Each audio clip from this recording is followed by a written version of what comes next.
as we go along, you can tag some more people. So anyway, we've been trying to do this for the last, how long has it been? 2, 3 months?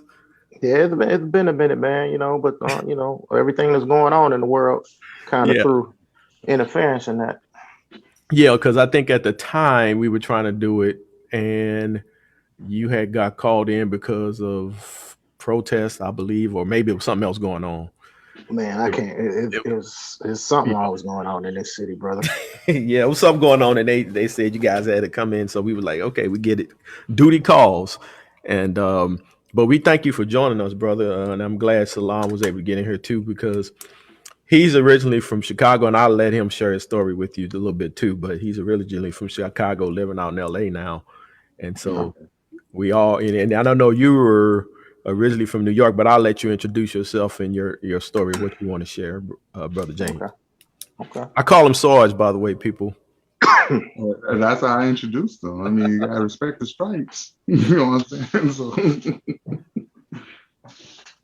But yeah, go ahead and introduce yourself, brother. For me? Yes, sir. Okay. Hey. All right. My name is James Daly. I am a sergeant with a major metropolitan police department in the St. Louis area. I've been on for 27 years. I currently am the supervisor of the K9 unit. Okay. And also I forgot to mention that you're a Marine veteran. Uh, Yes, I am. yes, Yes, I sir. am. And they call you. What's the nickname they call you guys? Well, they call us a bunch of nicknames. Some aren't I'm talking about appropriate the good for. one. The good ones. Oh, okay. All right. All right. The common one is Jarhead. Devil Dog. Yeah, that's the one. That's the one I was Okay. looking for. Devil dogs. Yeah. And as you know, my brother is in the army, and he's still there. He made a career out of it, so he's made it up to major now. So Yeah, Major Pain. yes, sir. Yes, sir. You know what? I think would be interesting to start off so people can get an idea because I wanted folk to hear. You and I have conversations behind the scenes about the things that you see, from your Mhm, perspective. And mhm. sometimes we'll go back and forth. Then sometimes I'll be like, yeah, bro, that's, We haven't I'll had be one in like, a yeah, while. what could I say? I can't argue that one. You know what I'm Yeah, saying? we used to go back and forth. It's been a minute though about some things. We just agreed to disagree. You see Yeah. things from a different lens, and Yeah. but But what I always told you is anybody stupid enough to pull a weapon out on a cop, you get what you get. You gonna get what you gonna get, and so some of the videos you share with me lately, that's what people been doing, and I've been like, these people are nuts. I don't.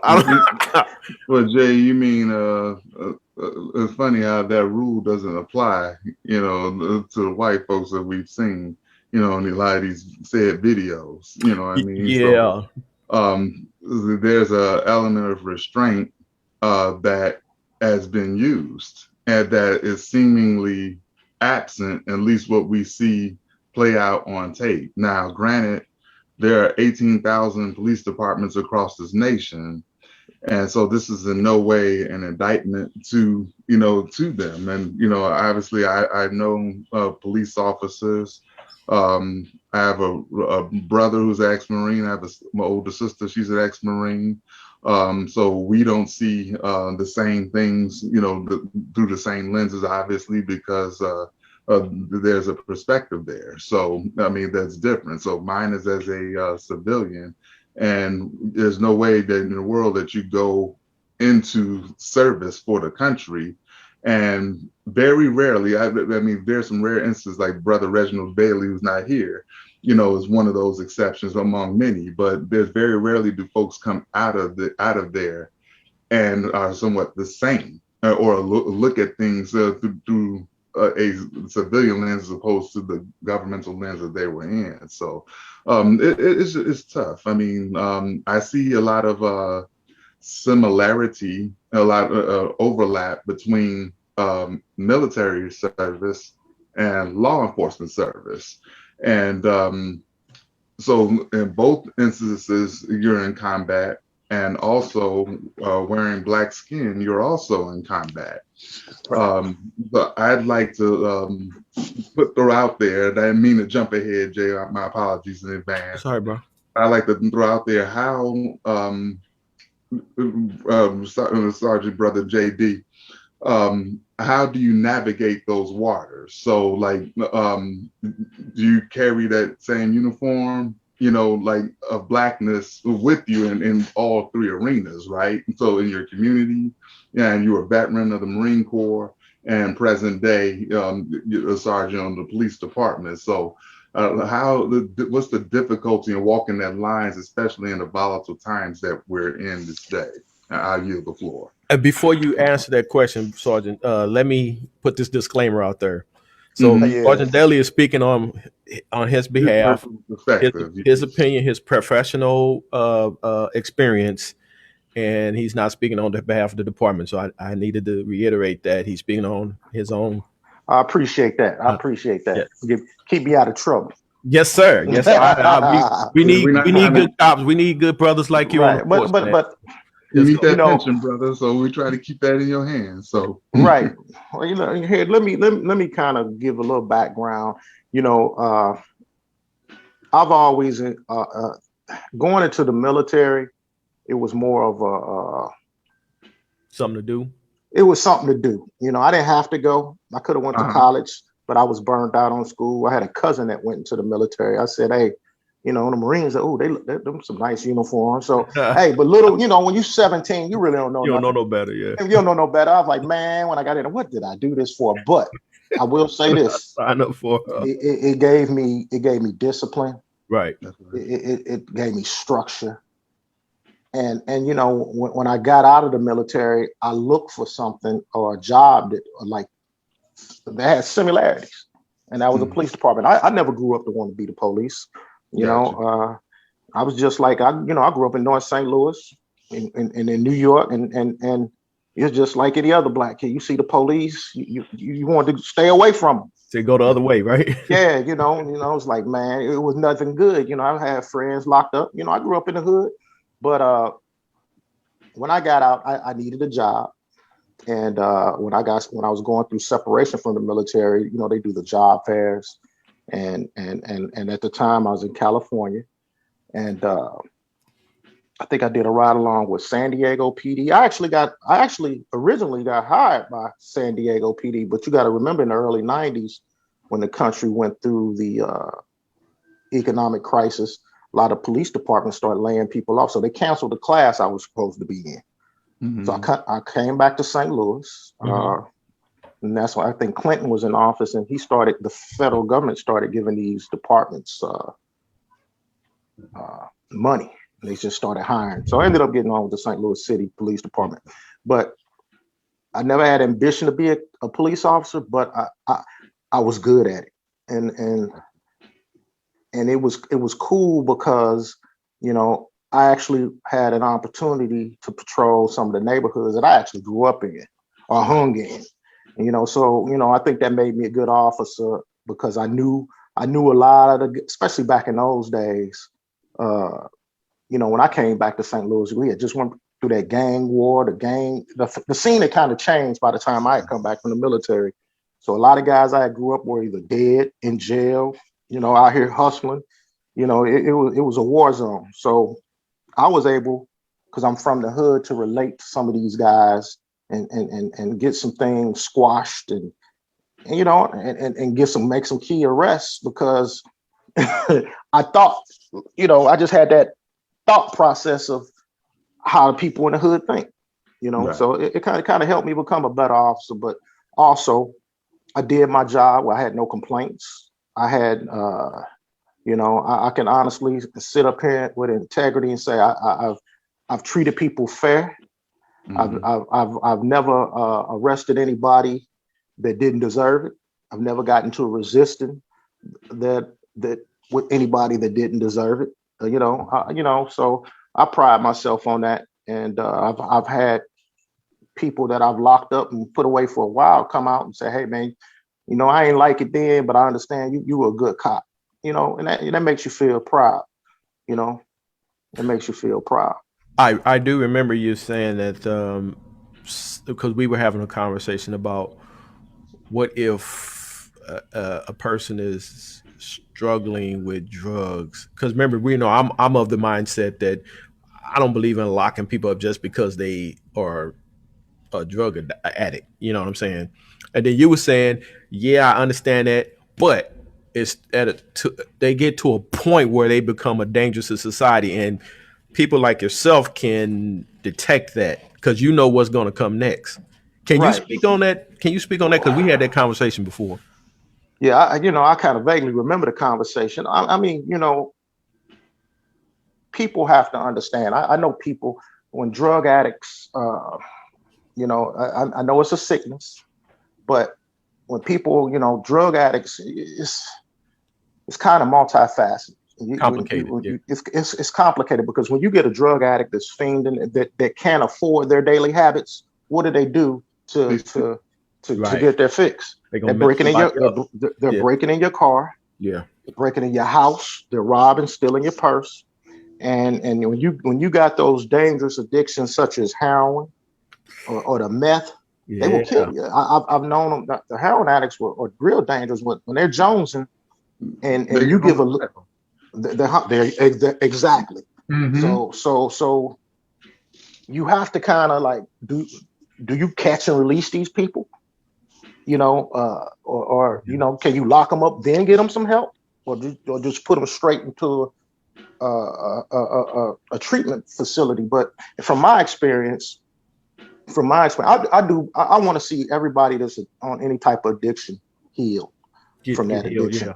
However, you gotta, what I've learned from my experience is that you gotta want to be out of that until they're ready.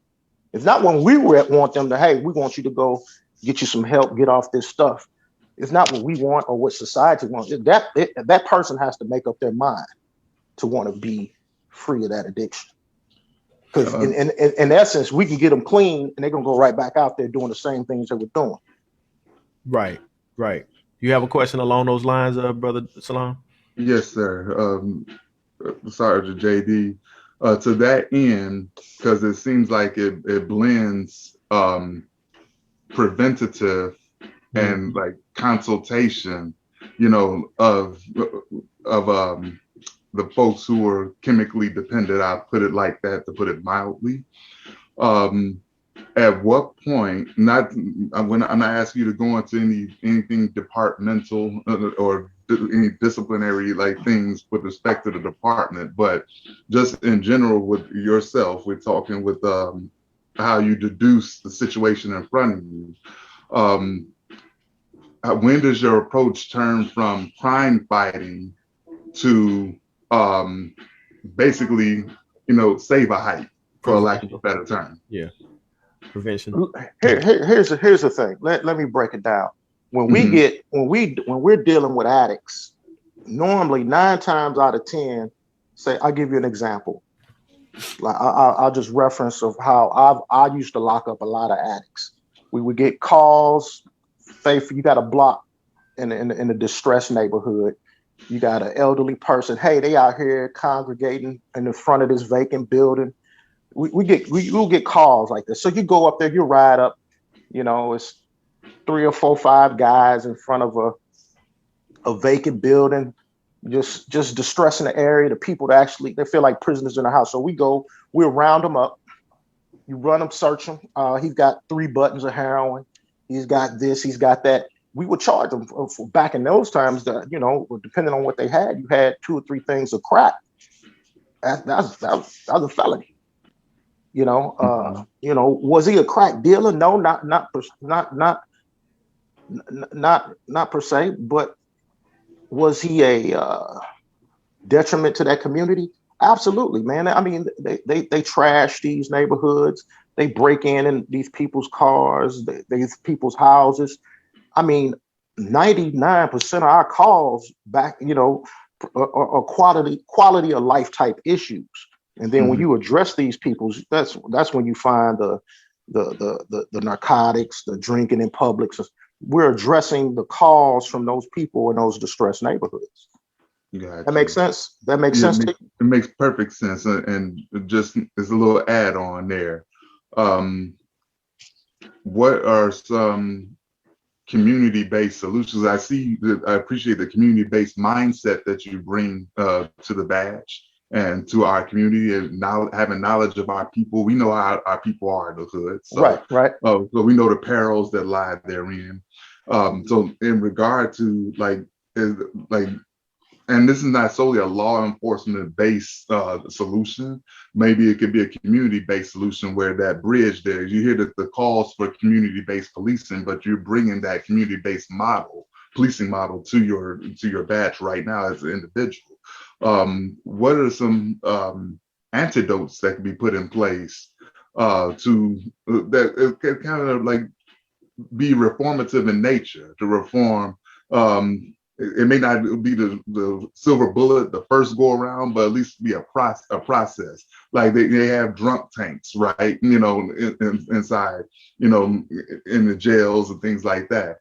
But what are some things that could get them on a path of sobriety, and that at least the law enforcement may not have a whole responsibility of it along that arc, but at least Right, like push it in that way. You know what I'm saying? To right. where it's like it went to where it takes the criminal element out of it, but have a rehab element to it. Yeah. I mean, that's a little bit. See, that's the problem. I think over the years, society has dumped all these hats onto law enforcement. Mm-hmm. Law enforcement really shouldn't be wearing a hat of drug counselor, of domestic counselor. Law enforcement. Hey, we're here to enforce the laws and the ordinances of whatever respective city. I think over the years, man, we've gotten, and it's just not in our area, it's countrywide. Over the years, they've dumped so much on us, and the expectations are so, it's just kind of overwhelmed, and we got away from our basic function. There's no way. I wish, and I just use my city, man. Our radio, they're reducing. When I came on, I think it was close to 2,000 policemen.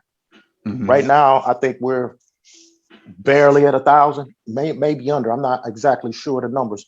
When these guys come on, especially in the summer months, they run from call to call to call. We really don't even have a chance for community policing. Right. You understand? Whereas when I came on, I had an opportunity to engage with Miss Jones on the block. Hell, I used to have them on Sundays. I had Sunday dinner.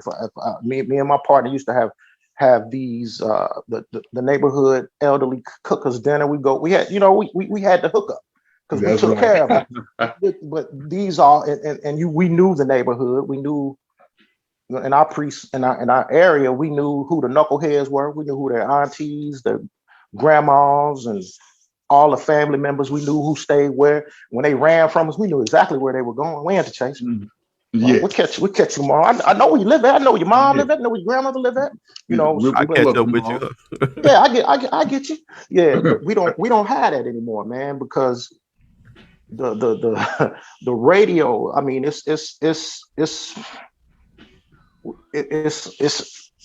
wish I could just kind of put it in perspective, man. The radio is nonstop. So it's going. So when I say, for instance, I got a call for a disturbance at this location, boom. As soon as I'm finishing this, I'm heading to another one. Boom. I may have an arrest. I get finished that arrest. Boom. It's 5, 6 or more, depending on radio calls. We don't have the time really to engage that community, especially in the summer months when people are outdoors and in the parks and all of that, because that's our busy season. In the wintertime, everybody's where? In the house. So COVID was probably a nice break for you guys, huh? Man, that's when honestly, if you look at our in St. Louis, if you look at the record, we broke a record for homicides during the COVID season. Wow, because everybody was at home. I don't know what it was. Maybe people getting sick and tired of each other. I mean, you got something. Yeah. Well, man, the only thing I can put on it is that, hey, with everything closed down, they knew where their enemies were. Well, that's true too. Yeah, they got to be at home. They hear that, So right. I don't know, but well, you know what, you bring up an interesting point, and I didn't mean to jump Salaam here. Remember back in the day, and I don't know if they called it the paddy wagon, But when people were in mental distress, they used to be able to call like Malcolm Bliss or whoever, and Yeah. those people showed up first. And if they needed law enforcement to help them, Then they escalate. That's why I was then kind of they trying But to see, the get but at. police see, would come and help them put but whoever see, in yeah, go ahead. but That's part of you were wearing too many you hats. Go ahead. exactly. But you got to understand, man, the federal government under the Reagan administration within 82, 83 got That's true. got rid of all of that. And Yeah. they literally opened up the doors of those institutions and let the criminally insane, they let them out on the streets, Mm-hmm. right in the middle of the crack epidemic. Yeah, So I remember my late that mama said that damn Regan. you know, but you know, I had an aunt that worked at Malcolm Bliss, and they literally when that money stopped coming, they didn't have the funds to To do house them, to give them the treatment. So right. they literally opened up the door for these people that were criminally and mentally insane, and just Put let them back onto on the the street. street. And it wasn't just here, it was all over the It country. was all over the country. It just wasn't in All St. over. Louis. St. Louis wasn't unique to that. And if you go back and look at the crime spikes in that period, they were through the roof. They were through the roof. So Yeah, I know Chicago was off the chain. You know what I'm you saying? know, But so that's all bad policy and you know we right, don't have to get into politics, but there's just bad policies all the way around. right. Mm-hmm. Because things that are serving the community, you can look at some older movies from black and whites from the 50s and 60s, and you'll see they'll have paddy wagons showing up because people getting out of order, and they come and they cluck people upside Yes, the head and haul them off to the hospital. I mean, that's what they used to do, but now, like you said, those services don't exist. yeah. You They do haven't to existed. somebody who's having a mental, other than take them to the hospital, but emergency room. I mean, but And right, they don't hold them long. I mean, you know, yeah, they can, we can check people in, but they do like with a 3 day at the most hold, and these people can check themselves out. So what do you do? well, that's the same problem And that then we, family members have yeah, when someone's they and can't they and can't then we get right back in the same situation. Guy yeah. off. I mean, we get frequent calls now. What they have started doing here in St. Louis, which I think is a good thing. Excuse me, is they have licensed counselors riding with officers to go to some of Cool. these Distress calls. stress calls. Yeah. But they say it's to free up some of the policemen, but in my opinion, I mean, I think it's a good thing. Don't get me wrong, but policemen still have to go to those calls with these counselors. You understand what I'm saying? So the police are still being tied up. Yeah, we need the old we need the old Malcolm Bliss back, man. Well, you better call. You Because better they used to call have them. what they call them orderlies. Them dudes was big, Yeah, man. they would come in with the paddock. Yeah, they would come in. Yeah, the men in the white suits. Remember? Yeah, You're the right. white. Come in, Yeah, put hands on you. Mm-hmm. Go ahead, brother but Salam. I had to cut No, in. no, no. It was in agreement. I didn't say nothing. Go ahead. Keep going. Oh, okay. but but yeah, that all those jobs have fallen upon the police departments, and in my opinion, I think it's gonna get bad countrywide. We already see it. I think it started the downhill with the Rodney King kind of opened it up a little bit, but Mike Yeah. Brown just blew the top off of it here in Ferguson. As far as the perception of the police, and unfortunately, man, you got good officers just checking out, and you got people that don't want to even be the police. But Right. the communities that suffer the most are the communities that all of us are from. Right. That's true. You understand? I mean, Well, that's the hard part. That's the hard part about it, brother, to be honest with you, because, and I've always said this from growing up, even when I was a child, I never believed that all cops were bad. I was never taught that. And I agree with you, and they aren't, man. But But however, the problem man, is the bad ones, they make it hard for everybody, and it ain't just in the police department. They that's make it bad. hard for everybody in the society, period. And no matter they make it inherently dangerous for the good officers out here, right, and that's being honest. But and it flies in the face of it being just a few bad apples. I mean, because like if it's a few bad apples, you would think the problem would age itself out, or you would think that there'll be a natural evolution in thought. Here, let me ask you guys something. Go ahead. In this age of the internet, and I'll be the first to tell you, there are some bad officers out here. There's some bad. There's some racist. All of that. Some bad racist white ones, bad black ones as well. I've seen racist black ones. They hate black people too. I wouldn't call them. I'd say prejudice. They prejudice toward their own, but right. I don't think that's. But you know what I'm saying? Yeah, I know exactly what you're saying, but but I would say this. I think the vast majority, people may disagree, of police officers are in it for the right reasons and do the right thing. The only thing I would say, the social media, it's over 1 million police officers. He said it was 18,000 police departments across this country. Right. Yes. Probably a little over 1 million. If you look at the numbers, but they only show you what the bad ones do. Well, that's how the news is, period. But it gives a perception like this is going on so much. If you added up all the bad ones that we see, it's no more than 50. I'm just giving a rough number. I know that I have the approximate. I would say it's less than 100. Out over 1 million. Out over 1 million. I would say, like, if the number is so minuscule to me, like, I don't think we would have a problem solving the problem. You know what I'm saying? I mean, like, just within the past couple of days, brother Ronald Green, he was killed in 2019. Is that the Louisiana one? I'm sorry? Was that the one in Louisiana? Louisiana, yes. Okay, I saw that. Yes, submit the report. And I can't tell you how many times that we've seen where the report that was submitted wasn't corroborative to the video footage that we subsequently see. And we saw it with Laquan, and we see it here, and so many others. But that's not indicative. They ruined a whole bunch. They do. Yeah, but these few bad apples must got some hellified frequent flyer miles to be going from the city to city and state to state to be pulling us off. I mean, this is more of a structural problem, but not an individual problem. I'm not blaming the individuals, but there is not just the officers. There's people who had to do working the intake on those reports. They could probably got some of their hands in the mix there. What do you mean? What do you mean the intake on the reports?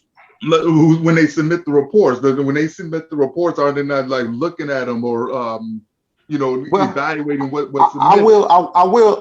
I will say this, that in those instances, that's a supervisor problem. Because if I'm a supervisor and I know my people got body cams, that's the first thing I'm looking at to make sure it lines up. Before I sign off, I'm making sure that everything you wrote in this report is going to vibe with that car camera and that body camera settings. So that's I agree with you on that aspect. That's a supervision and a command problem, which may be a department problem for that respective department. But here, let me clear some things up. I know people say, well, why come the good cops don't speak up about the bad cops? Well, I get that. Go ahead. That's an open question. I get that all the time, and this is what I say. All right, we grew up in the hood, right? Did you not know? I'm gonna tell you, I knew dope dealers. I knew some killers. I knew some killers. I knew some doughboys. I knew all of them, but I never saw them do what they did.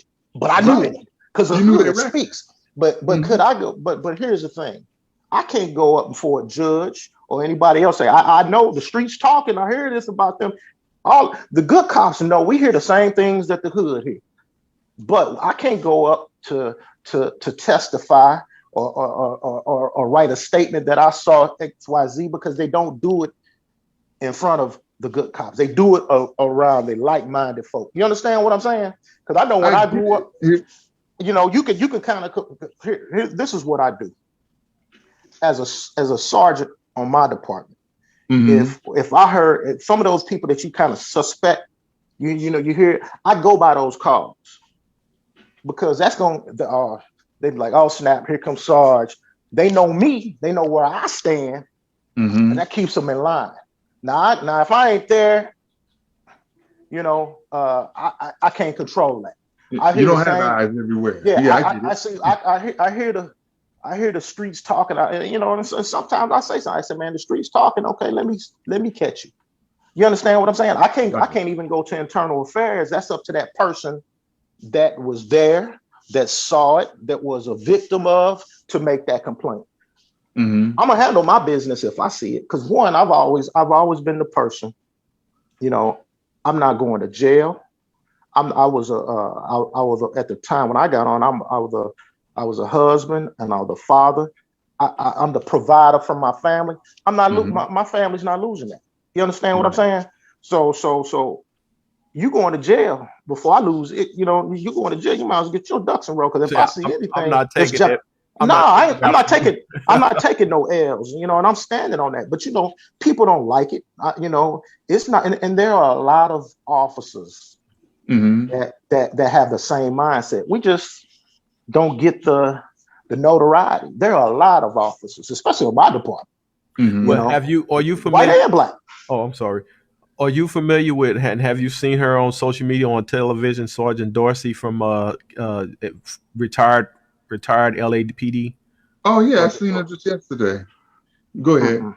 No, I Oh, haven't okay. seen her. I'm not But familiar yeah, with she's really been campaigning for the is it excuse me, is it called the George Floyd Police Reform Bill? It is. It Okay. is. It's sitting on the desk of the Senate right now, where Yeah. it has been for quite some time. Now, what exactly is in that bill? Well, off the top of my head, I know that I have to look it up. yeah, he can look up and tell us specifically. But I know that one of the sticking points was qualified immunity. Um, I agree with that.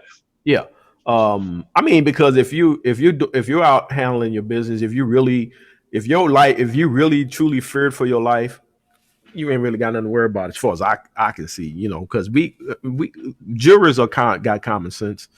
You know, prosecutors got common sense too, so we can say that. But uh, funding and a whole lot of other issues. But I'm gonna let Brother Salaam look it up, and he can rattle off some specific. I'm gonna look up in a minute, but just quickly, I'll say, like, just quickly, if I'm driving a car, no matter how badly I'm running late or I'm in a rush, doesn't give me a cause to run that red light because in fact I'm carrying a California driver's license means I have to be a holden and responsible to operating my motor vehicle, in that kind of setting with that level of responsibility. So I'm not going to run a red light. That's just a rule to follow. Now I Right. think I'm speaking more or less not for Sarge's sake, but I'm speaking more or less for those who may be watching. But with qualified immunity, it kind of puts the police in a position where, okay, I'm gonna escalate, gradual escalation of force, to go to my firearm as a last resort, instead of using that as a first resort, because we've seen, as we talked about at the outset of our talks this evening, where um, we saw white citizens who were belligerent, and yet they were Jumped out driving and off did the all kinds of stuff. vehicle. They Yeah. were acting like they were returning the kickoff in front of 4 officers, whatnot, and shaking them, and then going about their business, coming out alive. But yet, there's so many of us are dying without weapons in our hands. And it's the interesting question that comes up to my mind is if it's like with qualified immunity, then you hear about training, because like you heard at the outset about um, no chokeholds. I mean, and I felt, frankly, from a legislative standpoint, that was a pretty weak and lame attempt, to be honest. Like, a chokehold is the problem. A chokehold is a method. It's not a legislative means.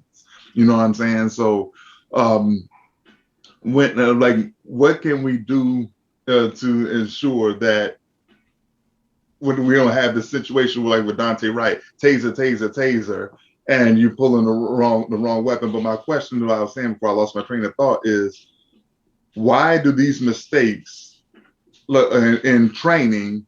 I've never heard of many black officers making those same mistakes in training and then living to tell about it and still enjoying their job and their pension about it. Every time I've heard there was a mistake in the execution of a training concept or what have you in the line of duty, I know it's a judgment kind of a thing.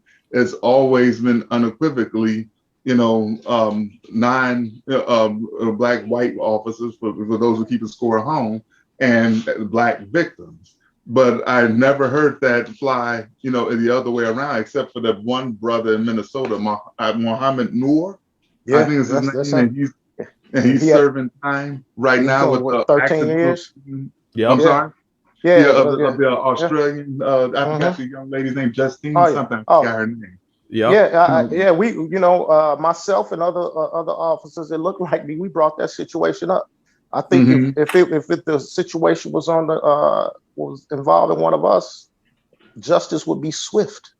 Of course, quick. Yeah. But I've had that mindset going in. I knew going in that if I did some of the stuff they did, I would be judged. It's two different justice systems, and I'm not going to sit up there and say that it's not. I've seen too much. And, keep it 100. Yeah, I'm just going to keep it 100. I mean, history has proven that. Right. Yeah, and you know what? And to this point, Brother Salaam, correct me if I'm wrong, Sarge, you are in a different union, and if you can tell us a little bit about that. A different union. Oh, yeah. Here in my city, they have on our department. They have two unions. The one is called the Association. The other one's called the Ethical Society of Police, and which is predominantly black. The Ethical Society, they call it ESOP. The association, the Police Association, is predominantly white. The Ethical was formed because they felt they weren't getting, and back in 1972, because they felt that African Americans weren't getting a fair shake in promotions, job assignments. They were getting punished disproportionately at a higher rate than for the same things that some of the white officers were doing. So they formed a separate union. Sure. And it's been like that since '72, and I've been a member of that organization since I've been on the police department. I never joined the other one. They've never gotten a dime of my money. That's a whole other story. And Sarge can't say this, but the leader of that other union is about as corrupt can get. So. Oh, you talking about Jeff Reuter? Oh yeah. Oh man, but you know what? Here's the thing, though. There are people inside his own organization that can't stand. But they got some type. I don't know exactly how he's got a deal where he can't be fired. He can leave on his own accord. Oh, they can't get rid of him? No. Wow, that's crazy. Yeah. What kind of job is that? Exactly. A job for life. but I do know that there's some tension in that association because of him. They want to get rid of him. Yeah, I can honestly say he don't speak for everybody in that association. Well, yeah, I mean he brings a lot of bad press. Oh yeah, he does. Oh, most definitely. Yeah. You know what? You brought up something that we talked about before: body cams. And I was telling you, because I know a lot of cops were initially, for whatever reason, hesitant to wear body cams, and I was telling you, hey man, this is good for not only citizens, but it's good for cops too, because that body cam backs up your story. If you're saying this fool came out of nowhere with a knife or whatever, and you had to blast him, that cam is gonna pick all that up. Yeah. Hey man, hey, let me tell you this. I wish we would have got him years ago. I just had something recently. I had a guy. I had given this guy my card. I had given him my card, with my contact information. I forgot where I met him at. So he calls me, hey, Sarge. I'm like, I didn't know who he was. I forgot. I was like, yeah, you remember you? I'm sorry. I was like, okay, yeah, I remember you. He said, yeah, I got one of your officers pulled me over. Yeah, he kind of disrespectful. He pulled me over. I said, well, why did he stop you? Well, he saved my plates. My tags expired. I said, well, are they? Well, yeah, they are. I was like, okay, all right, that's what. He said, but yeah, he was disrespectful to my wife and he shoved me and all that. I was like, okay, well, he got a body cam on. I said, let me look at it first. I have yet to call him back. I'm gonna call him back tomorrow. Monday. So he told me all this, that the officer did this and all that. It was two white officers. I actually spoke to one of them on the phone. You looked at the cam. I told the officer. One of the officers said, "Hey, yeah, he's got a bad tag. I said, do your job. Do your job. You got to write up to do your job. So I said, let me look at this camera. I had time that day. I said, let me look at this camera. Man, this guy called me saying that this officer was rude. This officer pushed his pregnant wife or something. They ain't do nothing. Man, that officer was respectable, was explaining to him everything. And I'm like, I got math. I'm gonna call him. I'm gonna call him Monday though. I'm like, man, I appreciate that. Lose my card, lose my number. Right. So you got to revoke my card now since you lied. Nah, man. Don't. So a lot of that is abuse of trust. But it's funny, man, because some of the same organizations and groups that call for the body cameras are now calling for them to be disbanded because it's changing what their narrative of what they're saying is showing the exact opposite. No, we need to keep them. I mean, we know. Oh man, I always say let the chips fall where they may. I had one of my officers, man. One of the guy that works directly for me, he was involved in a car accident, and a guy ran a light, and the guy was like, "I didn't run the light, man. His car camera caught it." It's like he showed it to him. He's like, "Well, maybe I did." So see, he would have went with that narrative. Oh, well, officers out here, right? It shows my guy clearly had the green light, man, and he just comes out, bang. Speaking of cameras, are those street traffic cameras still working? Or they stopped recording? You mean the ticket cameras? Yeah, or they stopped. I think the city got rid of them. But they got cameras. The cameras work. The cameras work, and they're just not giving. I don't think they're not flashing the plates and giving some mail in your tickets. No. What I meant by that is if there's like a major accident or somebody do something crazy, they can look at the camera. Yeah, right. Okay. They can. Yeah. That's cool. So here's something that people may not know, and I asked you beforehand if I can ask you this question on live, but Sarge and his family were victim of a home invasion. Is that right? It wasn't a home invasion. Here, I'll set the story up. Go ahead. It was back in I want to say I remember the date. I remember the exact date. I think it was February 22nd. I want to say 2010. 09 or 2010. I remember the day. My then wife at the time and my two kids had left to go to the grocery store. And I always had a habit of watching them go out to make sure, because I lived in the hood. I lived in the hood, man. I ain't gonna, I've most of my career I've had a take-home car, so it's always been a police car in front of my house. Mm-hmm. I had no qualms. So, I always had made a habit to watch my kids. So I saw a group of little kids, teenagers coming down. It's about 6 or 7 of them. Paid them no mind. So once I see the then wife and the kids drive off, I go back, lay in the bed with I had a little Yorkie. We had a little Yorkie back then, watching American Idol back when I used to watch it. Don't tell nobody. But so she bang. Go ahead. I'm dozing off, man. My dog gets up, and I'm thinking it's like 10, 15 minutes later. I'm thinking, maybe because normally he does that when somebody comes to the driveway or he hears something. But this time he got up and growled and ran to the back door. I was like, that's strange. So my master bedroom was on the first floor. Right. So as I go to the kitchen window, I see a shadow of a guy by my back window, right where my bed was, right to the window to the side. So it's like I see him like jimmying. I'm like, what the hell? So, I go get my pistol.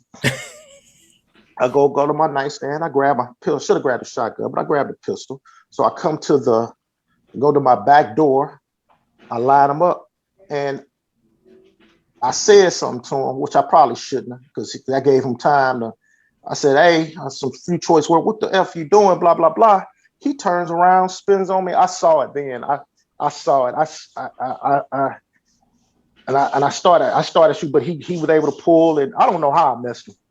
God was on his side, but we had a shootout. We had a shootout, man. He shot all through my house.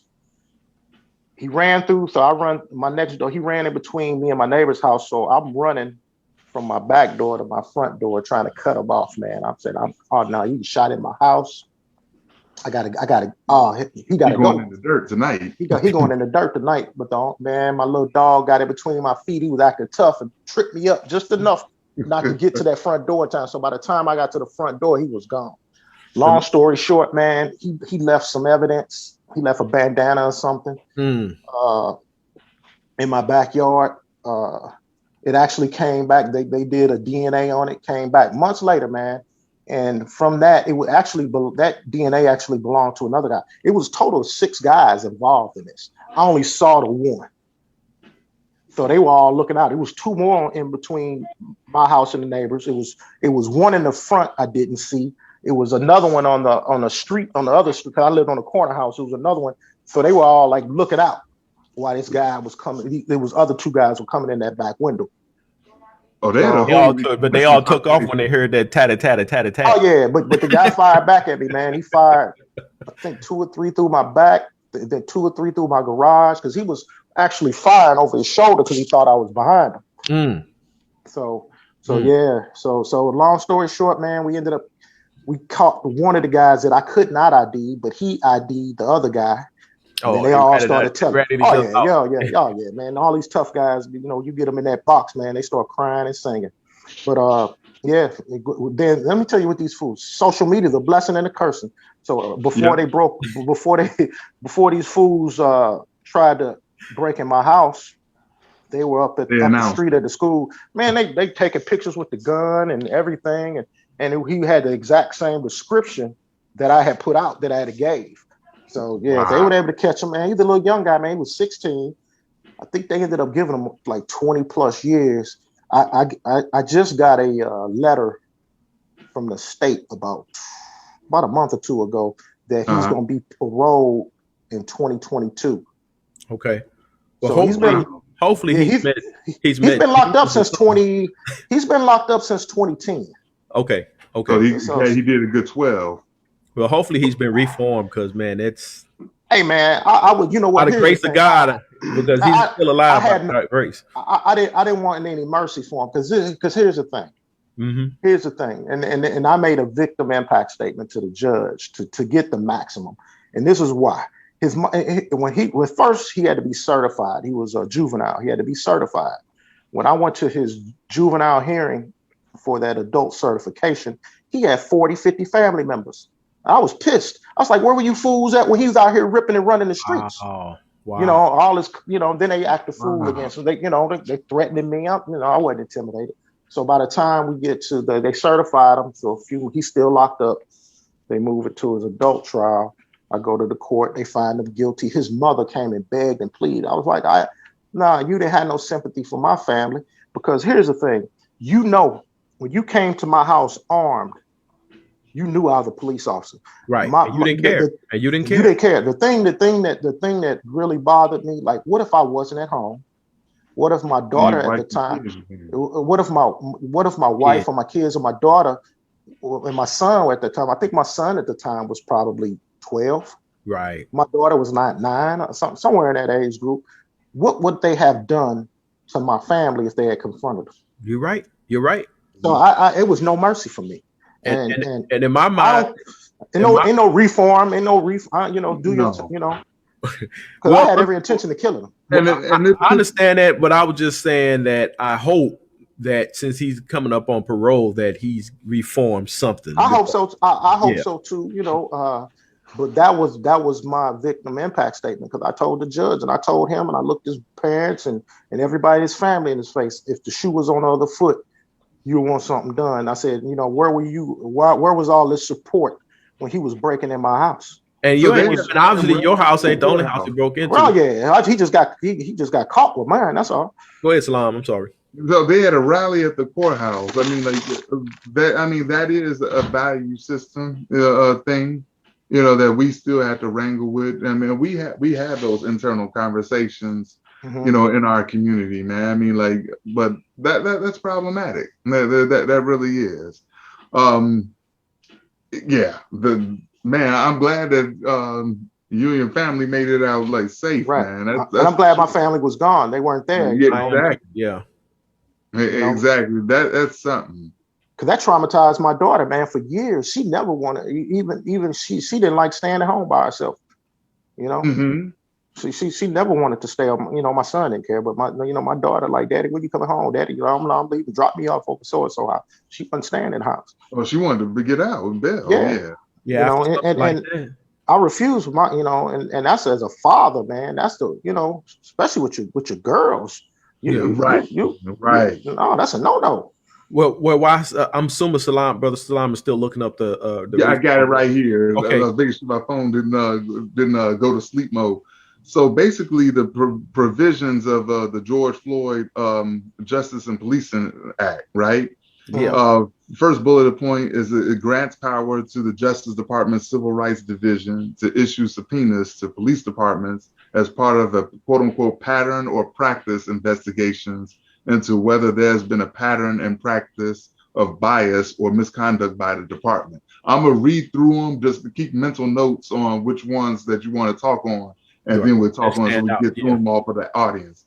And the second one's second bullet of the item, it says to provide grants to state attorneys generals to quote create an independent process to investigate misconduct or excessive use of force end quote by police forces. The third bulleted item says to establish a federal registry of police misconduct complaints and disciplinary actions. I really like that one. Um, the fourth one says to enhance accountability for police officers who commit misconduct by restricting the application of the qualified immunity doctrine for local and state officers, and by changing the means rea intent in parentheses element of the code, I guess 18 USC Article 242, the federal criminal offense of deprivation of rights under the color of law, which has been used to prosecute police for misconduct from willfully to knowingly or with reckless regard. The fifth one says to require federal uniformed police officers to have body worn cameras, which is what we covered today in large part. The sixth one says to require marked federal police vehicles to be equipped with dashboard cameras, the same thing. The seventh one says require state and local law enforcement agencies that receive federal funding to quote unquote ensure the use of body worn and dashboard cameras. Eighth, to restrict the transfer of military equipment to police. And they have a 1033 program that details and summarizes the militarization of police. The ninth says to require state and local law enforcement agencies that receive federal funding to adopt anti-discrimination policies and training programs, including those targeted at fighting racial profiling. The 10th one says to prohibit federal police officers from using chokeholds or other carotid holds, which led to the death of Eric Gardner, for instance, and require state and local law enforcement agencies that receive federal funding to adopt the same prohibition. The next one says prohibit the issuance of no-knock warrants, Breonna Taylor, warrants that allow police to conduct a raid without knocking or announcing themselves in federal drug investigations, and provide incentives to the states to enact a similar prohibition. The next one says to change the threshold for the permissible use of force by the federal law enforcement officers for reasonableness, quote unquote, to only when, quote unquote, necessary to prevent death or serious bodily injury. And the last one is to mandate that federal officers use deadly force only as a last resort, and that de-escalation be attempted and condition federal funding to state and local law enforcement agencies on the adoption of the same policy. So That last that's, one was federal officers. That last one. yep, mandated federal officers. It doesn't say anything about municipal or the Okay. state. Any of those stand out to you, Sarge? Well, the registry, I wholeheartedly, yeah, that way these bad cops can't be recycled and throughout departments. I agree wholeheartedly with that. The qualified immunity, I'm kind of mixed on it, because I think if I know Chicago, I know Illinois just did it. and Mhm. I know 4 or 5 officers that just left their departments because of it. Mhm. Because here's the thinking, and these are good officers. These they haven't been charged or crime with anything. Because if I make an honest mistake, it could be because now they didn't really specify what type of incidents. It could be a car accident. It could be I locked up the wrong person because say for instance, I got somebody. I don't know what they're going to use as good faith if that's going to be involved in that. Officers, it's going to cause a recruiting problem because Mhm. we've already seen that those states that got rid of the qualified immunity, officers are leaving in droves.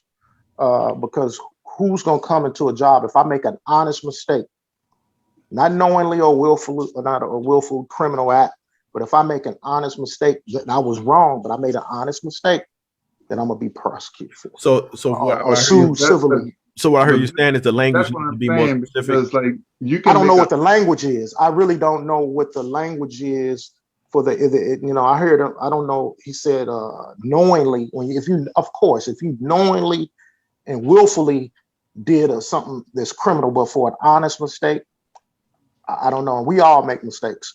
we So all do. None of us are perfect, because like if, any of us can be behind the wheel and make a honest mistake and but still have to bear the brunt of not only prosecution but that's also true. That's financial true. repair. So and that's But in so line so with being licensed to operate a vehicle, just like but officers but licensed so and badged by the state to serve and protect. I agree, but most jobs don't have to make a life or death decision in less than 100th of a second either. So could you agree with me on that? Most jobs don't have to do that. I agree. I would like to see some data to see what would be the life or death decision that a driver would make when operating a motor vehicle too, just to compare. Yeah, But I mean that's you, fair. right. That's fair. But I mean, but I understand why they want to do it, but they're gonna have to understand that what that the repercussions of imposing True. something like that. You're gonna have to do these distressed communities aren't going to get any officers. You're gonna Hmm. have officers that are staying. They're not gonna. It's already that way. In my opinion, I think the day of the proactive police officers are done. Yeah, That's it's over. done. It's done. It's more report takers. Hey, I'll give you an example. Like when I was a young policeman, man. Like I said, I knew everybody in the neighborhood. We had this place. Like Mhm. I used to stop. They ain't from this neighborhood. Yeah, let's go. Let's go investigate. Let's stop. I've gotten guys with AK-47. I don't know whose life I saved, Right. but I saved somebody's life just by doing that proactive, just simple investigation, and on numerous occasions. Those days are gone. Police officers like, Hmm. well, hey, they over here. When the shots fired come out, I'll go collect the body and do the report. You know who wins in that situation? Yeah, it's really no winners, man. Tough. I mean, It's It's tough. no, it's no winner. But here's the thing. But who suffers the most in that situation? let's see. Yeah. You I, understand I, what I'm I saying? I get. I Right. think I do hear you saying too is the language behind that proposal need to be defined, Right. and I don't. I And don't. it needs to refined be too. made public. Hmm. Right. I don't know. It's just kind of general. It's like a general statement that that can open Pandora's box. Hey, you know, it can go either way. Like if I saw a crime and if I didn't feel like if somebody felt like I wasn't handled accordingly, they can sue me because you understand what I'm saying. Right. It kind of opens up a Pandora's box uh, Right. for a I bunch think of things. You I can and you may have to defend frivolous stuff on your own dime. Yeah, like I mentioned with the drivers, parallel situation, because like even if we make honest mistakes, like there's a point system with the DMV that okay, you got a point on your record or whatever, and sometimes you're like, wait, I got a dude's way, because he's coming at me, and I end up like running into somebody else, but yeah, you still at fault, even though you were making a life changing decision, but. You know what I mean? But either way it goes, it's screwy. And I think the language is what I read there is not all it can use some tweaking. Let's Well, be Right. honest. well, I was Let gonna. me here. Let me ask you Okay. guys something. I want to hear your opinion. You know the Okay. incident. I think it was in Columbus, Ohio, Uh-huh. when the officer, the officer responded to a fight or The something at teenage a girls, house. The right? teenage girl was actively going at the other female, and he shot and killed her. Mm-hmm. All right, let's say that qualified immunity is in play. Mm, Okay. So if I've heard both sides of the spectrum on, hey, the officer did his job.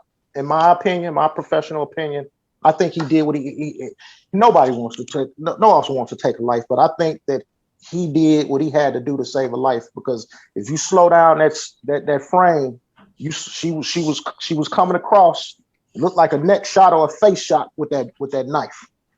Now, if that officer had allowed that to play out, and he allowed that young lady to stab or either kill or severely injure that female under the qualified immunity, he could be sued for not doing his job, because he was there. He had an opportunity to, under the protect and serve doctrine, he did not protect this young lady from being, and he had an opportunity to protect this young lady from being stabbed or killed or severely injured. True.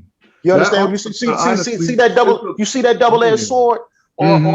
or That officer's in a or no-win situation. even a right no-win situation. Or the there. other side is like, he could have used his taser. But what people don't understand, tasers aren't 100% effective. If I had to guess, I would say anywhere between 40%, somewhere in that area, 40 to 45%. Because in the wintertime, they're pointless because the probes can't penetrate the clothing. So Mm-hmm. So what if he did use the taser and she still got enough momentum to kill that girl? Oh, well, Yeah. now you got an argument. Well, he should have used deadly force. That was a deadly force situation, which it was.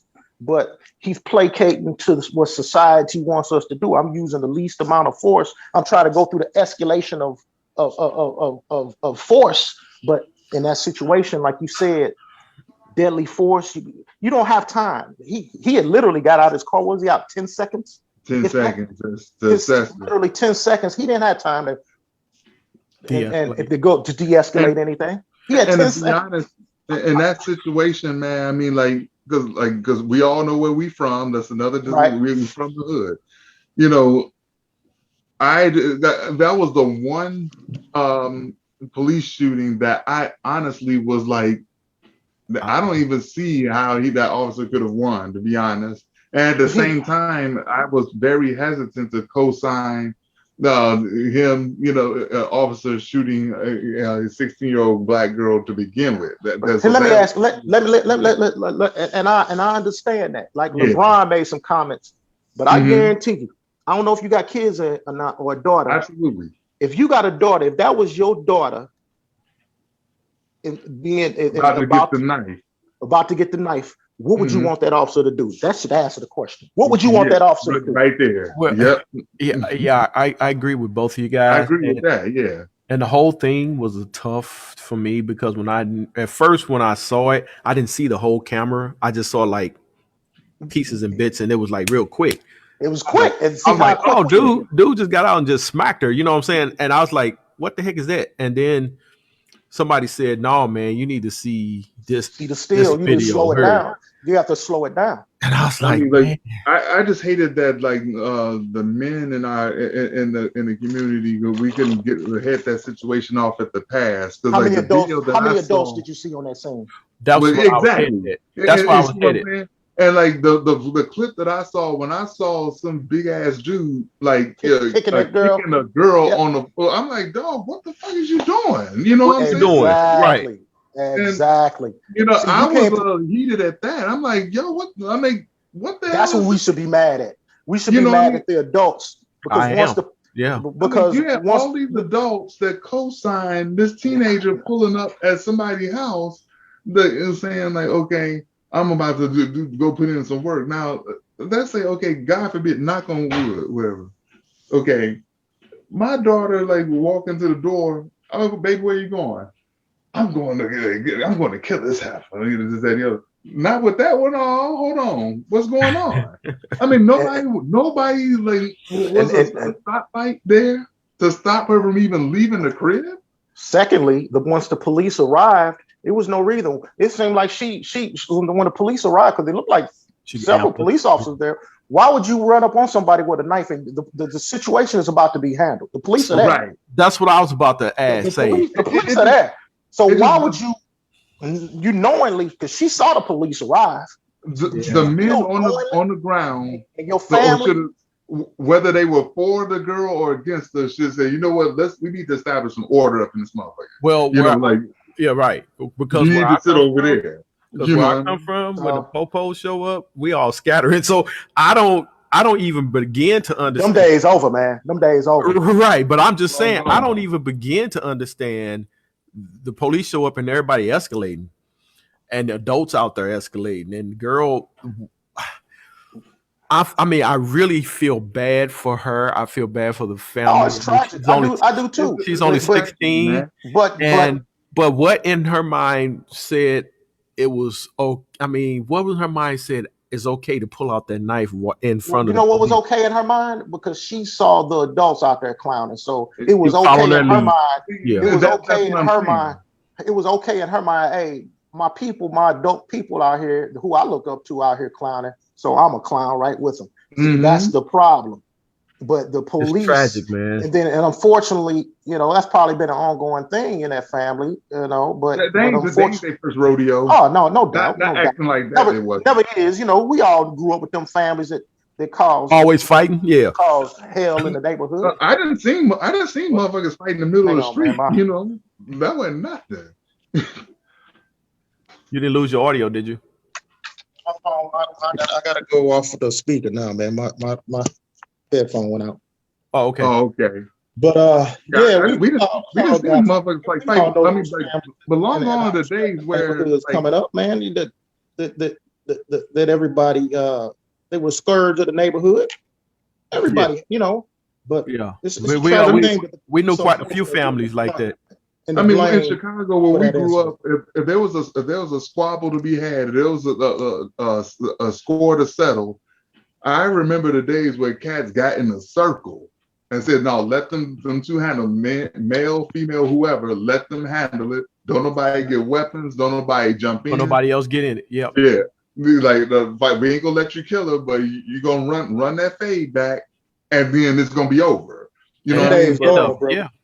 No, the cats don't come from here no more. You know what I'm saying? No, cats coming in, folk like Kwame now. Taking shots, taking headshots. but see, and not to mean to go up into that, but I mean, and I don't have no problem personally with Matt Barnes or Steven Jacks, but I mean, like, y'all talked about the man, okay? The person, when I saw the clip live, okay, when I saw him like tapping stuff, I mean, y'all was trying to be slick. He called you on it, and y'all say y'all was joking. He take the jokes up to scientific notation. Then Matt talk about like take my D out your mouth, and now you ready to box. It's like, what happened to the joking? You know what I'm saying? So, yeah. I mean, like, all is fair in love and war, they say. You know what I mean? But hey, I have a question. And I know you can only really speak for Missouri, the state of Missouri. So concealed carry versus open carry, and for whatever reason, you can give us your opinion. Or what do you think about open carry, and what do you think about from your perspective as a cop? You see someone open carrying a weapon. What does that do to you? What is that? I think here, first of all, I think Missouri has the most asinine gun laws in this union, in the country. Mm-hmm. Yeah. I mean, anytime you allow a 19-year-old and above carry a weapon, and if you notice, right when Missouri passed all these frivolous gun laws, our homicide rates, Kansas City, all the Columbia, Springfield, St. Louis has gone through the records. Wow. Right. Because what we have here in Missouri is that these outstate legislators are making all the rules for these big metropolitan areas. Yeah, they You are. know, you know, they can, you know, out there in the rural areas, you know, it's nothing. They hunt, they go out there and do it, but you can't apply that to these city areas. Because now, And, man, you get these youngsters, 19, as long as they don't have a record, they can carry whatever they want. And as far as me thinking of open carry, I think, you know, people that open carry are stupid right. because That's what I think too. if you're not law enforcement outside of that, because if I had intent in doing you harm, I'm just gonna take you out first. Right. Right. Right. You first. You first. That's stupid. I think some people. I think people that like to just go out and show off for what they got, something mentally is wrong with Yeah. me personally. Yeah. Because who does that? Right. Because if you're walking downtown with it, walking down. I kid you not, brother. And I don't know if I told you this. This was about I've seen it. 6-7 years ago. These cats was walking downtown with ARs. Man, I've seen them in the hood. I've seen them. It's nothing we can do. Yeah. Wow. There's nothing we can do. I've seen them in the hood, in the regular street doing. It's nothing we can do. Now we can stop them and check them, but do you want to have that confrontation? Some of these guys carrying better weapons than me. Then my vest ain't gonna stop. That's wow. Right. You're right. Yeah, the armor piercing. But they've taken that. You could be with you can be with a bunch of felons as long as you got one or two partners that don't have it. They can carry whatever. Mm-hmm. And unfortunately, you know, when we grew up, you know, you had to throw these guys, man. They can't fight, so they like to shoot. Fight, so they just shoot you. Yeah, and if they do fight and lose, then they'll shoot you. Oh yeah, they don't nobody want to take a fair one no more. This is soft ass generation, man. Mm-hmm. It was a video on, I don't know if it was on YouTube, but some cat in the projects. It was some project somewhere, and they were throwing down, and this dude was getting his butt whooped. He wasn't getting jumped on by 2 or 3 people. It was just one. It was one-on-one. I sent you that. I sent that to you. Did you send me that? Then this fool went and got a gun. Everybody scattered. You know, he came back down the street shooting. I'm like, man, you a punk. You didn't get no. That ain't the recent one I showed you. He actually shot the guy. But that's the. No. This guy, when he came, he went to his car. Everybody knew what he was doing, so they took off. He came back down the street shooting. But my point, I think our gun laws, asinine. Are asinine. Yeah, I don't get it. I don't understand the logic behind allowing people to walk around open like this is a wild, wild west. We got too much violence as it is. Why? What's the point? We act like we got Doc Holliday walking the streets and shit. Oh, man, it's wild west on here, man. Now, quiet as is kept, because I know in Texas laws was worse. I heard. I know brother. Texas. I know brother JD said he lives in the hood and he has his patrol in the hood. But the interesting statistic last time I saw, according to the ATF, there's only 19% legal black gun ownership, but it's 43% legal white gun ownership. You know, I thought that was pretty interesting. So, like, we look at tell me your take, Sergeant JD, about the impact that illegal guns is having, and your not being, and coupled with the lack of support that evidently you're getting as an officer. I'm speaking individually, not necessarily for your precinct or anything like that. What the impact of illegal guns? Yes, sir. Man, it's devastating. This country is just a gun nut country. And as far as illegal, I don't really know what's illegal, but we do have. Here's the thing that I'm speaking on the basis of registration, like what's a gun that's legally registered to an owner versus the ones that end up on the street. Yeah, I'm gonna turn the floor back over to you, brother JD. But just so the listeners know, the United States leads the civilized world in gun ownership, and then they lap the second country by 5 times, if not more. Yeah, but go ahead. The floor is yours. Here's the thing. This is how the illegal guns come about. You get the people that buy the legal guns, and And here's people in America are so proud, especially these NRA members. I'm gonna tell you how they work in St. Louis. So they'll come to a Cardinals game or an event downtown where they can't take their firearms. So what do? They leave them in their cars. But what they do, but they also have on their cars the NRA sticker. So what does that tell the local neighbor, the local person that's coming to advertisement? Advertise. Yeah. Red meat. Watching. They just post up. Hey, they post up. And they know. Hey, they're going to Busch Stadium. They're going to They can't take their guns. They got that NRA sticker.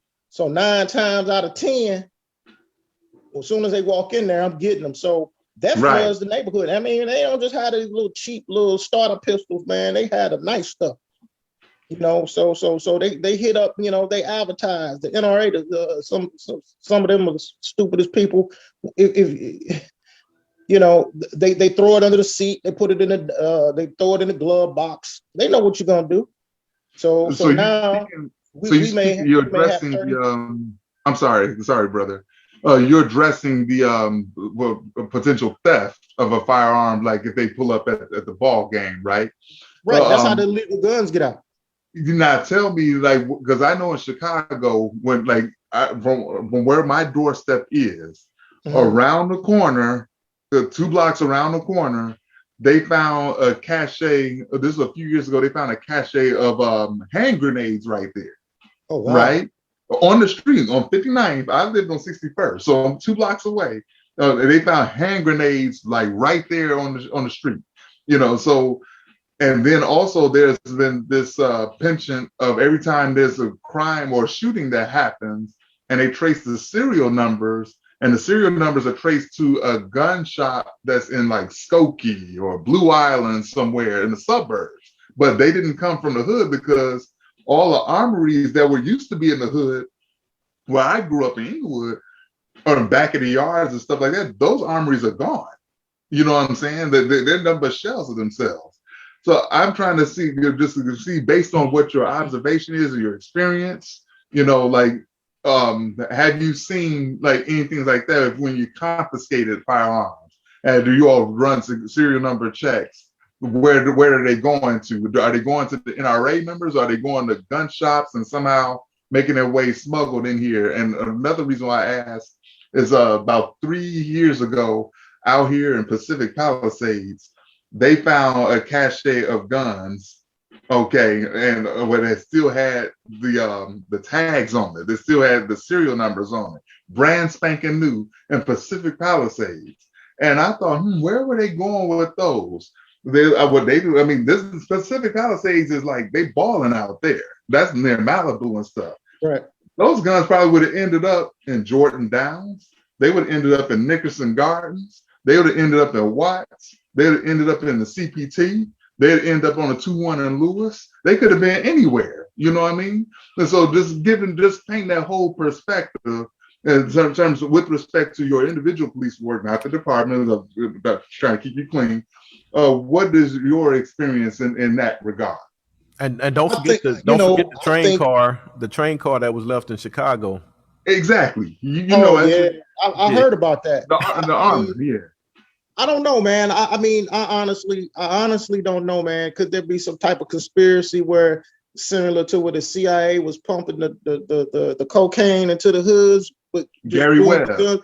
I don't know. I mean, It ain't no coincidence. Some of these guns and some of this firepower, and these are some expensive weaponry that some of these guys have, man. Hell, I can't afford some of them. I make a decent living. Hell, Nino Brown said ain't no Uzis made in Harlem. Yeah. So, I really don't know, man. But what I do know that is some of these guys go out and what they do, they make a straw purchase. Mm-hmm. And, they have a male or female, somebody with a clean record, go out to some of these suburbanite or out rural gun shows and and buy up everything they can. I mean, in Missouri, all you got to do is have a valid ID and go especially from the individual seller to seller. Right. As long as, they don't do any record checks. You just go get somebody with a clean record and just go buy as many guns as you can. They bring them back to the hood. Now, as far as, how crates and all of that, I don't know. Yeah, I can tell, or if because I know some of these gangs are affiliated with some of these Mexican cartels, or they send it on here. I don't know. Yeah. I haven't. I don't have any. I don't deal with those type of investigations. That's more along the lines of ATF and people like that to trace some of these guns back or where they're coming from, because these cartels will come up here and buy straight direct from the factory. Yeah. In bulk. Mm-hmm. Wow. And, I don't know. That contributes to our gun problem right there. Yeah, exactly. Because the Mexico had threw that stuff right back in the United States face. You remember the cartels down there slaying all these people in Mexico?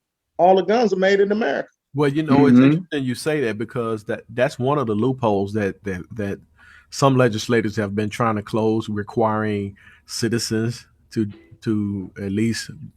So let's say if I'm gonna sell Salaam my gun, that he has to go somewhere to a gun shop or somewhere and register that gun.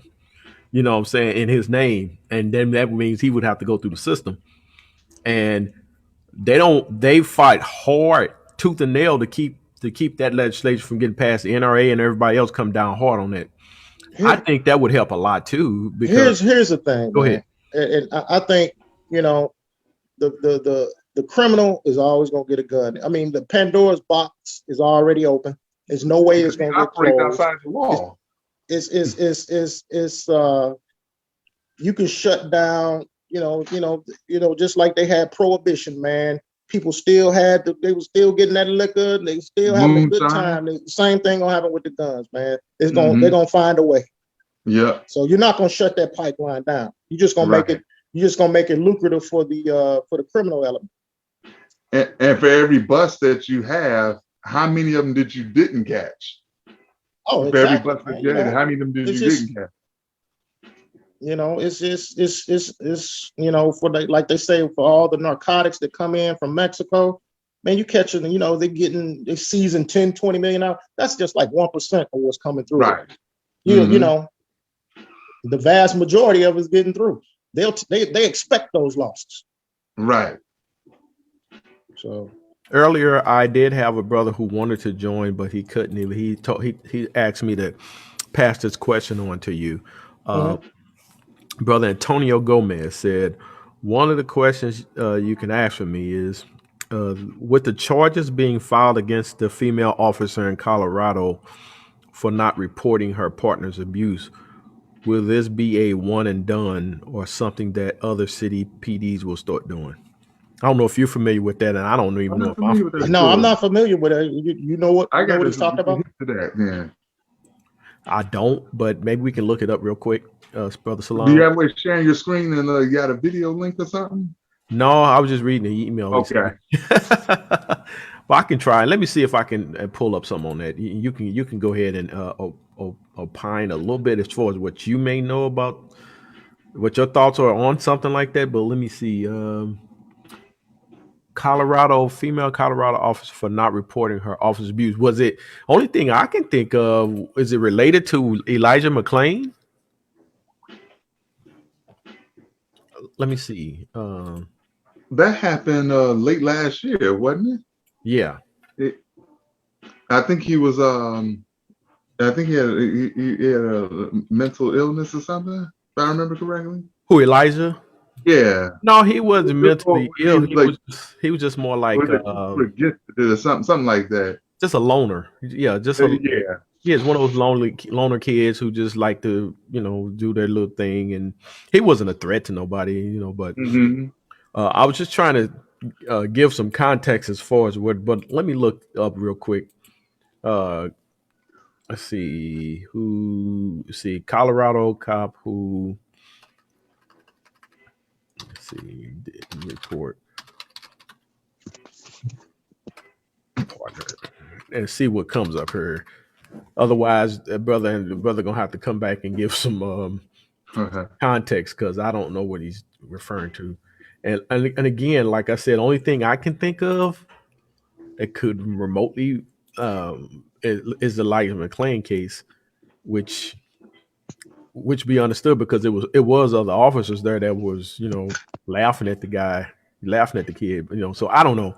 I had to get more. Yeah, that part I remember. Yeah, Yeah, I didn't I get don't. more. I'm not familiar with it. Okay, we'd have to get more context for a later discussion, and but um, those are pretty much the questions I had. Did you have any other questions, Brother Salam? No, I think I covered. I enjoyed our conversation. It was good to pleasure to meet you, brother JD. Same here, brother And Thompson. Yeah. yes, indeed. So I'm glad to know that someone with the behind the badge had passed our brother ability index. So Okay. Hey man, hey, it's a bunch of us out here, man. I mean, I appreciate I definitely want to get that point out there, man. It's a bunch of us that a bunch of officers that think the way I do and look at things the way I do. It's some good officers, man, and honestly, man, I know some good white ones too. Yeah, I do. I know Yes, some that indeed. kind of, they kind of look at things objectively and kind of, have empathy for looking through a different lens because they weren't exposed to that or had to grow up in these neighborhoods, but they're sympathetic to that. You understand? And so when they police through that lens. So unfortunately, man, those officers and we just don't get the exposure or it's really nothing to talk about really because we do our job. Well, to be honest with you, unfortunately, man, the criminal officers make the news. That's what sells, man. Right. Yeah. And that's in anything because even in the hood, what news in the hood makes the news? Right. That not the good stories. Only thing that makes it homicides, shootings, carjackings. Right. That's what they want. Right. Yep. Everybody going to work, doing their job, take care of their families. That don't make the news. So right. It's not good press. But I would say that I know me, myself, the other brothers, and our audience members would definitely like to hear more from not just yourself, but from other officers, like-minded officers who. Yeah, we can work that out, man. Yeah, I'll talk to some of my colleagues, man, and I know some. I'll try to get some. I try to get some diversity too. Yeah, that'll work. Yeah, but white cops are welcome. Yeah, Jay, I'll have to get with you, man, and see, what your time frames are, and get with my colleagues to see if we can work something out, man. I think discussions like this, more of these type of discussions need to be had. Yes, sir. Because I think because it gives not only you from a civilian side a kind of an eye to how we do and what we think, and not just what social media or the media kind of portrays us, but and also on the flip side, it gives us, I like to I love engaging with people because it gives me what you think, and I like explaining to people. I try to just break it down into layman's terms, and and I think police departments across the country don't do that. If we just honest with the people, explain them some of our policies and procedures and why we do things the way we do, and just break it down to people, I think a vast majority will be like, oh, okay, they'll get it. And of course, you're going to always have people that no matter what we say or what we do, just because they're anti-police, you're always going to have that segment. So it is what it is. But I think the vast majority of people will understand if we just took the time to articulate what we do while we do it. You know what I'm saying? That's right. You got to find some kind of way to do the work because right. the rift is going to continue to get bigger if we don't. And the lack of understanding, the lack of empathy, like you said, and so those who do, and those voices that you're speaking of, we don't really get to hear from them because they're not going to be on CNN, they're not going to be on Fox News, they're not going to be on MSNBC or whoever else. You know what I'm saying? Yeah. So I definitely look forward to that. Yeah, brother. If you any other closing thoughts or things something that you may wanted to mention or. Yes, sir. Yes, sir. No, you know what, man? I appreciate you guys for having me on, man. It's been a pleasure. Absolute pleasure. You know, I'll definitely come back. You know, hopefully, this conversation we had registered with some people, man, and just gave them a different perspective, man, from a police officer's point of view. You know, and yeah, I'll definitely come back, man. It's been a pleasure. Okay, we appreciate it, and we thank you all for listening. And this video obviously is recorded, so it'll be up on Facebook, and eventually I'm going to put it on YouTube. So keep an eye out for that. I'll post the information for that as well. And any other closing thoughts, Salaam? Oh no, I'm good. Like I said, once again, it's a pleasure speaking with you and meeting you, Sergeant Brother JD. And we look forward to the future discussions. And Jay, you know where we at. It was always a pleasure. Glad I was able to fit it in. You in Inglewood? I'll be up there this year, man. I'll be up that way, man. I'm coming to that new stadium, man. My New York Giants play them Chargers, man. I'm coming up that way. Oh, you coming out? Okay, let me know. Yes, sir. I had to. Yeah, I'll be that dude in the Giants gear talking all that trash. let me know. We'll touch down then. All you right, know, that Jay gonna end up getting me like causing divorces up in my house. He had me on here laughing. All right, brother. Y'all take it easy, man. All right, thank you. Thanks a lot. All right, Jay, take it easy, guys. Peace.